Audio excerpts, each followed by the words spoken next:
Take your criticism, man, stick it up your, just met your girl and she's about to give up the, keep talking crazy. When I'm around, act like, when he comes up missing, well, you already know. I got my control over a troll. For me to acknowledge your existence, it will cost you a toll. It will cost you a fee to get attention from thee. But I think it's cute you have time for mentioning me.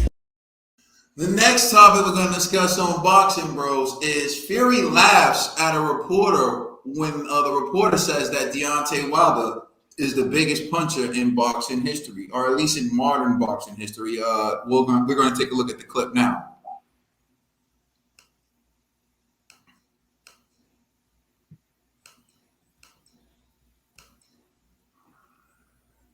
Wilder is, I would say, the most devastating puncher in modern boxing history. He's always... No? Incorrect. I am. Of course. Now, because he was the biggest puncher in history, and then I knocked him out. So does that make me the biggest? Right. And you took his punches. Exactly. So I'm the biggest puncher. I'm the toughest puncher. But he's still a threat, though, isn't he? Only a threat in somebody's nightmares, but he's no threat to me. They've always got a puncher's chance, but so is every heavyweight out there. Listen, when I say I'm going to annihilate him, what did I say last time? I'm going to drop him, I'm going to knock him out, I'm going to smash him. And I did. This time, I'm going to absolutely obliterate him. It ain't going to 7 rounds this time. I'm going to get him out of there nice and quick, Frank, so we can get on the drink afterwards. You've got to look at what can he do any different. He's not going to become a better boxer. Certainly at his age, he's not going to outbox the best heavyweight boxer in God knows how many years. Yeah, exactly. He's not going to outbox him. Is he a bigger puncher than Tyson? No. Tyson took his shots. He couldn't take Tyson's shots. He got better chin than Tyson. No, he hasn't.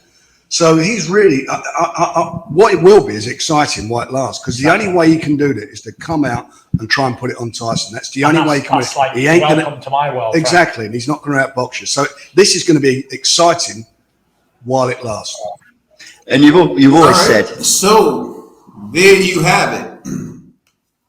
Tyson Fury says that Deontay Wilder isn't the most devastating puncher that he actually is. And Frank Warren pointed out, which is a fact, you took his punches, he couldn't take your punches. And so he's also saying he's going to annihilate Deontay Wilder, and this is going to be easier than even the second fight.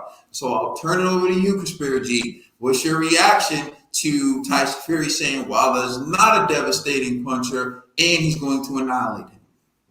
All right. I disagree, obviously, with Fury on this one, like, because his logic was flawed. Like, when people say devastating puncher of modern history, what they're saying is Wilder has that one-punch knockout power. Fury didn't even demonstrate that in the rematch.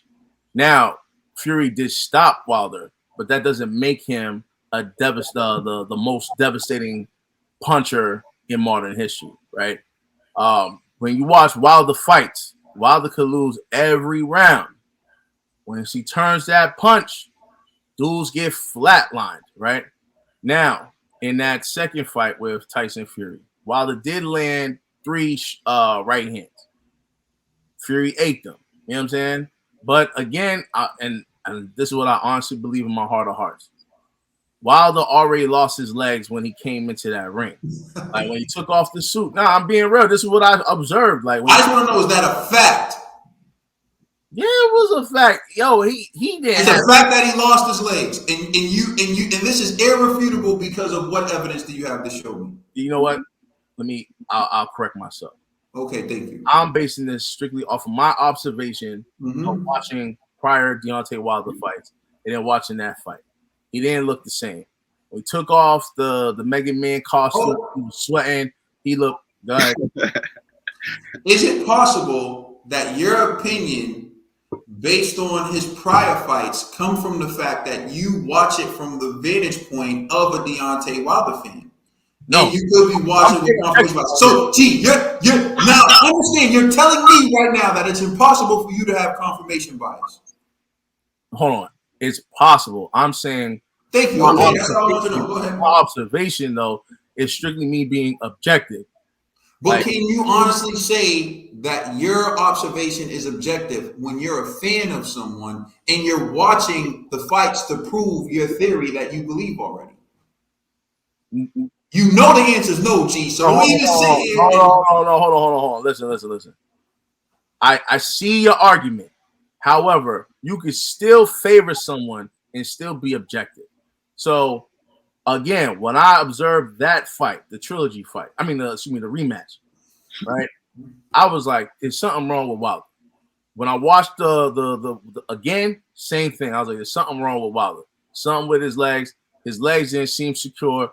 When he took off the Mega Man costume, he looked like something was happening, Just like, hold on, let me just finish this one thing. The same way I felt with AJ and Ruiz in the first one. When AJ came out, I even felt like there's something wrong with AJ. So, and remember, again, I'm a Wilder fan, but I can still be objective. He doesn't look the same like they looked in the past fights. Go ahead. Is it true? And I just want yes or no. Is it true that they showed Deontay Wilder walking into the arena? Yeah, of course. When Deontay Wilder was walking into the arena with his wife for the fight, did his legs look like something was wrong with him? No. When he was walking around and pacing in the dressing room, and he did quite a bit of walking around and pacing in the dressing room, did you feel like something was wrong with his legs?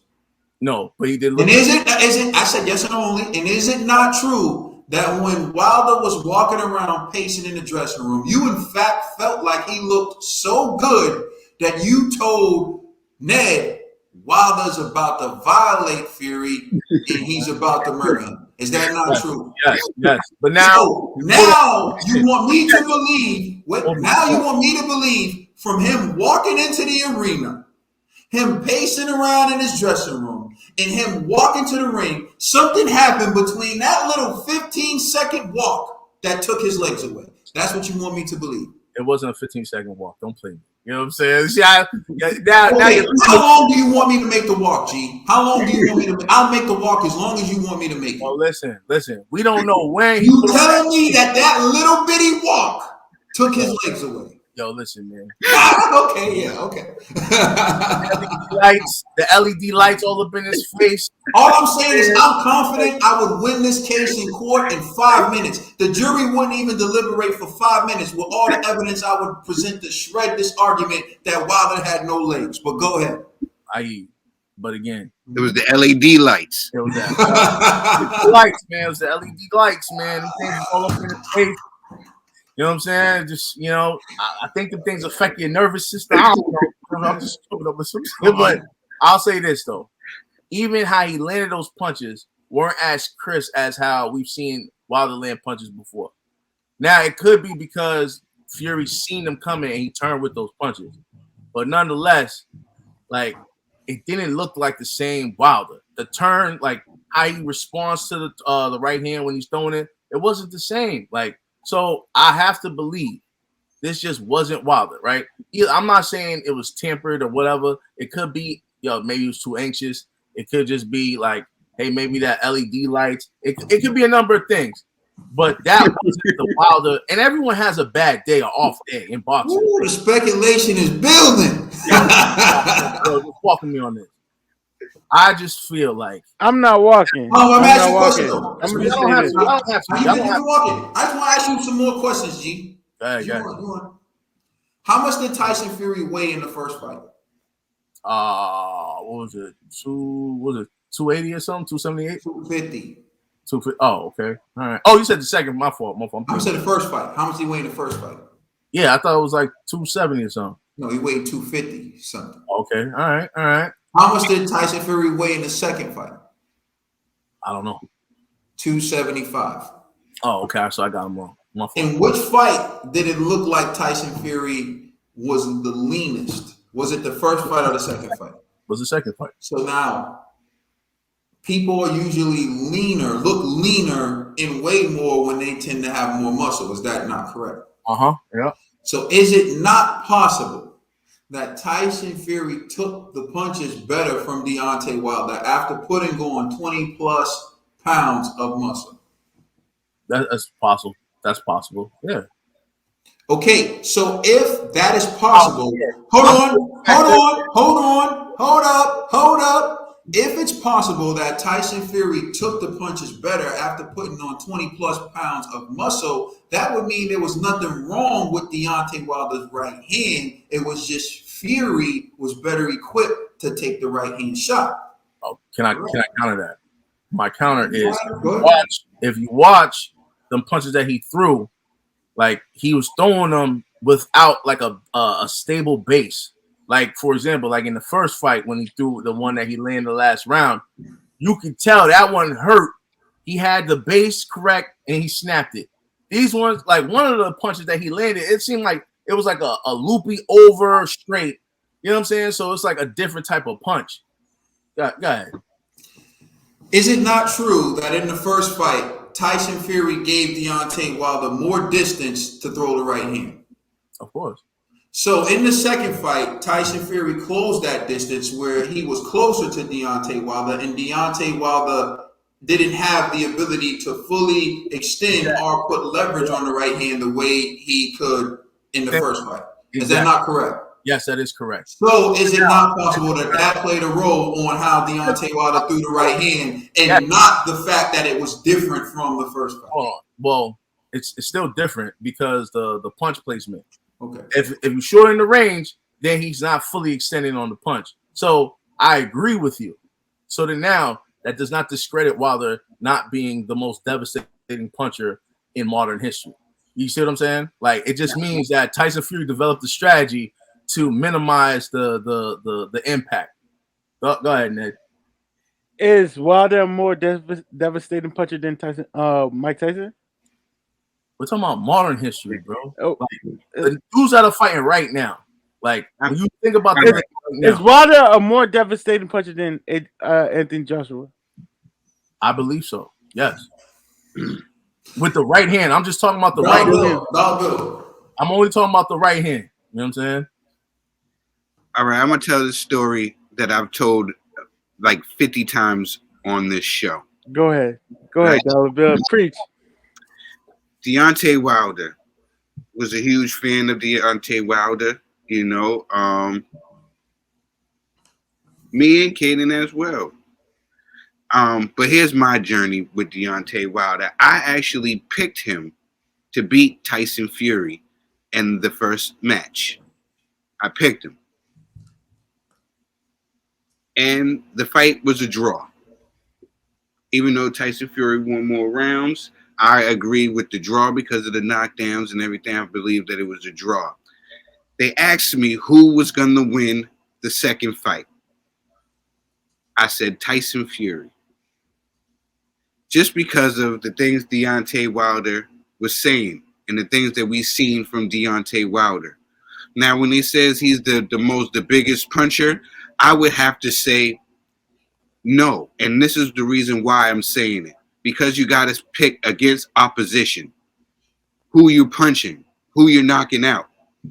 And when I'm saying you're not knocking out the top guys and you're knocking out, no disrespect, cab drivers and janitors and people who are not equipped. The elderly. You know, that's a force. What Ned said is a force, but what Trill's pointing out is basically it's a way of saying you're fighting people who are not full-time boxers. They have another job. Exactly. That's not what they do. So when you got in there with the Tyson Fury in that first fight, and a guy who wasn't prepared, who had a layoff, that guy who was battling depression, that guy, and then you did good against that guy, but not the full-time boxer. I believe that his power shows that if you're not prepared, Deontay Wilder will get you out of there. If you ain't the real deal, he will get you out of there. But if you're an elite and you're in tip-top shape, that right hand is not going to do anything. And that's how I feel like Tyson Fury is saying, and that's how I feel about Deontay Wilder's power. So I can't give him that because of the people that he fought. We see the edits. Sure, I'll say this. I actually respect what you're saying. That's a sound argument. So I can't hate on that, right? Again, I'm a Wilder fan, but you're making an excellent point. Yeah, it looks devastating when you're knocking out dudes that aren't elite level. So, hey, you got that. You know what I'm saying? That's why I'm just like, hey, I'm just waiting for the trilogy fight And then if he does it to Tyson Fury, then I think we should revisit this topic. I think so too. All right, so, and I don't think Ned's gone yet, but Tro, you brought up something that was great, so I do want to dive into it. The talking about Deontay Wilder being the hardest puncher in modern day boxing history to me is like, you have to really take a deep dive, and I've already done this, so there's no need to get too deep into it. But let's take a look at Deontay Wilder's resume, and if you go to it, you see the fighters he was facing. Another audit, another edit.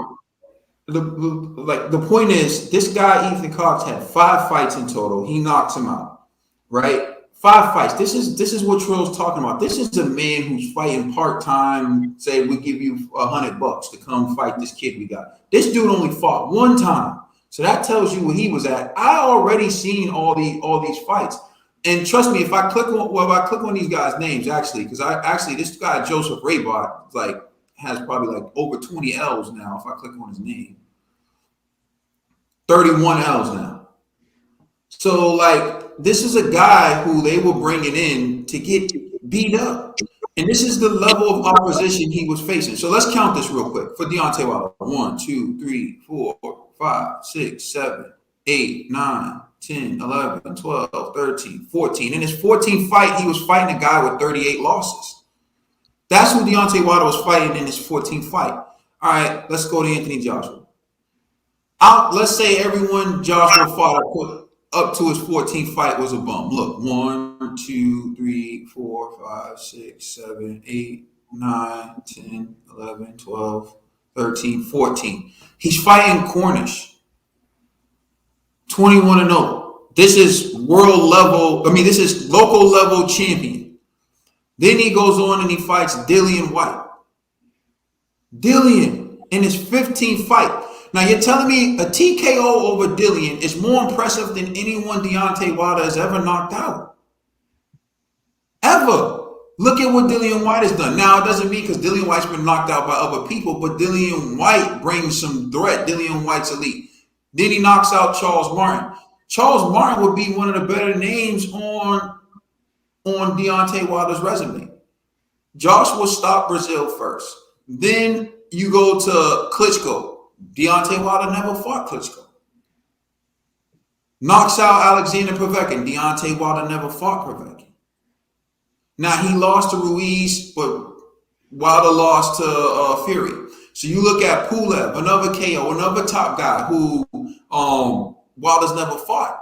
And for me, Anthony Joshua gets the nod over Deontay Wilder for best puncher in modern day history because he knocked out the better opponents, the opponents that had more to lose. The opponents, Dillian White knew that losing to Anthony Joshua meant he was going to be second in line for a title shot. He knew that it meant Anthony Joshua was going to take over the UK. He knew he had something to fight for. Everyone brings up Luis Ortiz. What's Luis Ortiz's biggest win? What has he accomplished? Dillian White has accomplished more in the sport than Luis Ortiz. So when we're talking about Deontay Wilder, everyone talking about how devastating his power is. He hasn't knocked out any legitimate opponent. He hasn't knocked out a former champion that actually won the belt in the ring. He's knocked out former guys who won vacant titles, but he never knocked out Vladimir Klitschko. So, it is what it is. And even Tyson Fury didn't knock out Vladimir Klitschko. So, at the end of the day, saying, this dude is the most devastating. The guy, Tyson Fury, was in the ring with him and said that his power, I punch harder than him.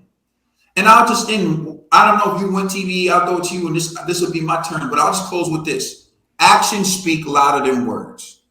When Tyson Fury could have fought to fight AJ in Saudi Arabia for all the money in the world, he easily gave in and said, all right, I'll do the arbitration and fight Deontay. And y'all can say whatever y'all want. Like I said, I have advanced legal knowledge. He could have fought it, but he didn't want to fight it. So it is what it is. He said, I'm not giving him a dime. I'm not doing this. I'm not investing. I'm just going to beat him again. That is what reeks confidence to me. If the man wasn't confident, he would have done everything he could have to not get into the ring with Deontay Wilder. Instead, he just said, F it. Just schedule the fight. I'm going to fight. That's confidence. So all this talk about, he seems very confident to me, not just with his words, but with his actions. Tyson Fury's actions tell me he's not afraid to fight Deontay Wilder. And Deontay Wilder muting himself tells me he's afraid of Fury. Go ahead.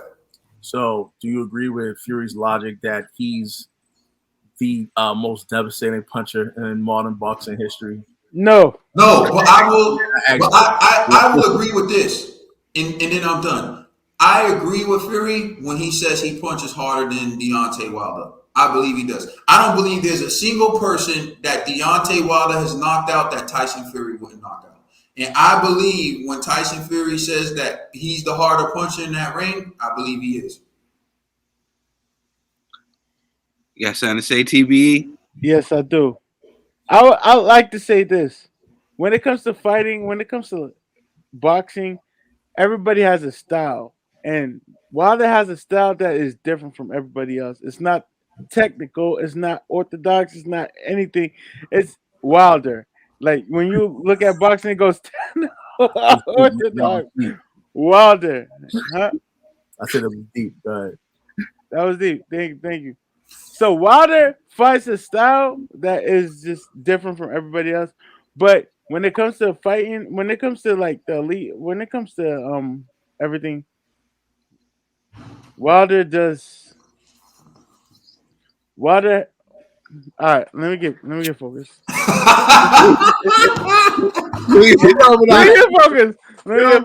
I gotta look at the camera because the camera lets me know. All right, Wilder is not like his right hand is damaging, but what Fury's saying, Wilder's right hand is like he's not comparing to Mike Tyson. He's not comparing to Ali. He's not comparing to George Foreman. He's not comparing to any of the fighters we've seen before.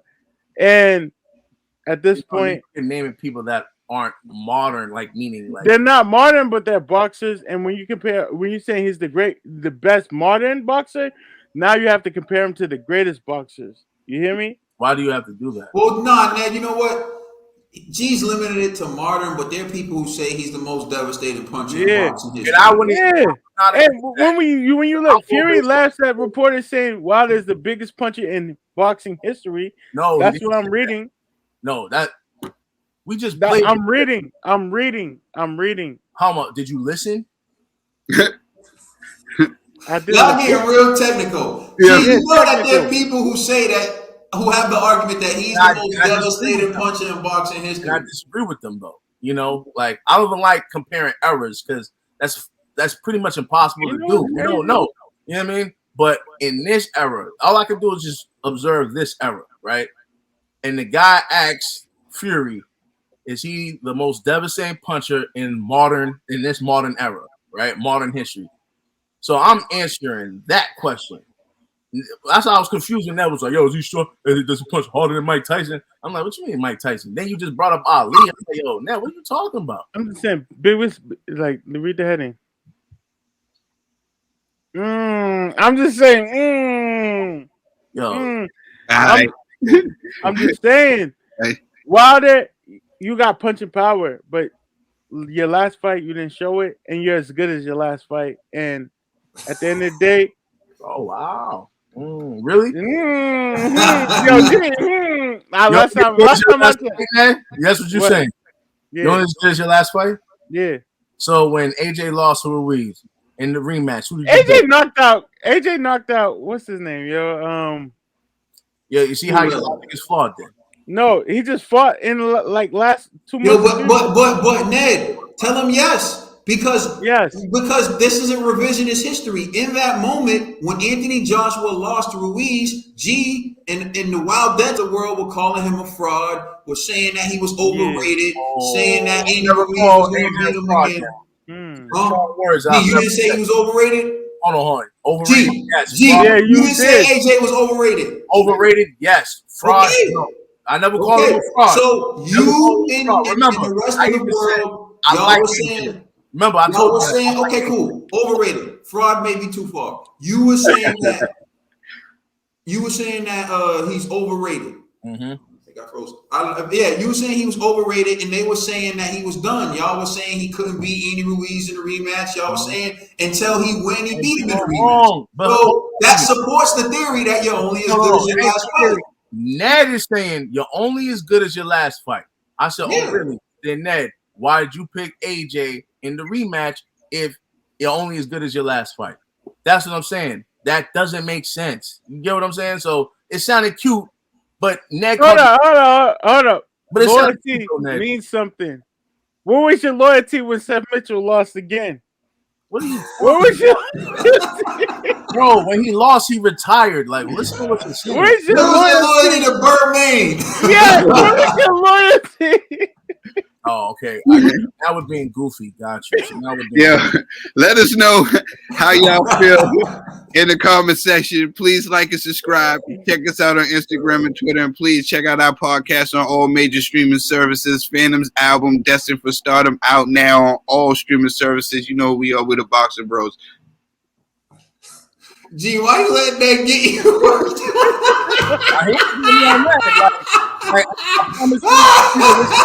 You let them pull you in. Episode, they're gonna be like, "Yo, this is Gee, letting that get you. Yeah, you let Ned pull him in. Nah, he did not. Trust me, Ned. Come on, you sounded crazy. No, what up? Let me look at the screen. My mind is messed up right now. Why are you staying on the I know. He put his head in what? Ned's getting exposed. Then he switches it up. As soon as he took the argument here, I know. And the G got pulled in. You have